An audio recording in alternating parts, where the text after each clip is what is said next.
Well, a few years ago, the Iowa hatcheries came to us and they said, we are in need of a training program, a means of training future employees, but also identifying employees that have gone through the necessary training to become employees on their operations. It was really a compilation of a lot of partners. We went to U.S. Poultry and Egg, said this is a need that we've identified. Might you be willing to be a partner in this? We met for probably over a year to develop curriculum, reach back out to industry partners to make sure the curriculum is what they wanted and that we were covering the skills needed to be successful as an employee in the hatcheries. We talked to DMAC, and fortunately we found just the perfect storm of having DMAC with their expertise in providing this sort of continuing education.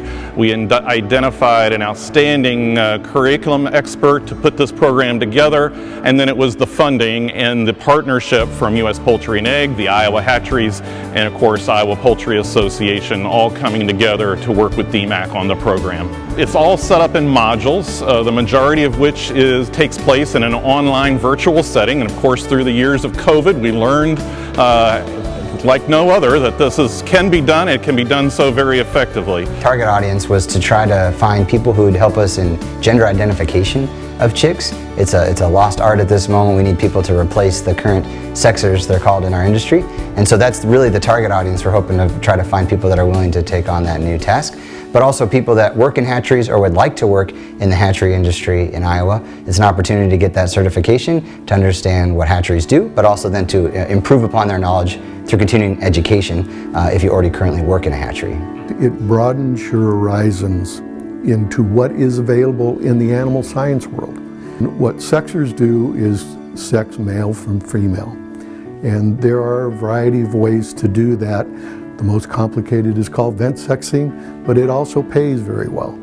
There is color sexing, so we can tell the sex by the color of the birds, and there is wing sexing. We can tell by looking at the wing feathers whether it is male or female.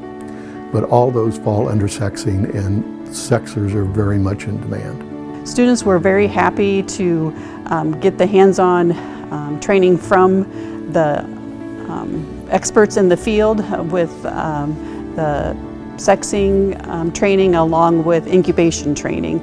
The online course really prepped them for the hands-on training. And we're hoping people make the connections too with other people in the industry, that they learn they can call someone for advice, whether it be for incubation or other aspects of hatchery management. It's about building that Rolodex or that information exchange in the industry. So it's not just about the books, it's not just about the webinars, and it's not just about the lab. It's that combination and the people factor that make it more valuable.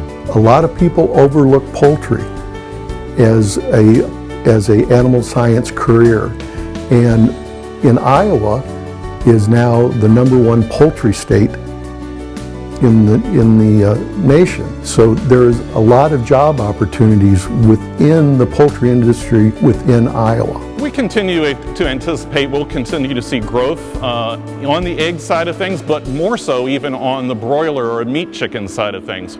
We're seeing more and more of that, again, moving to where the source of their feed is. So we're seeing more meat type birds move to the upper Midwest, and Iowa's certainly a part of that.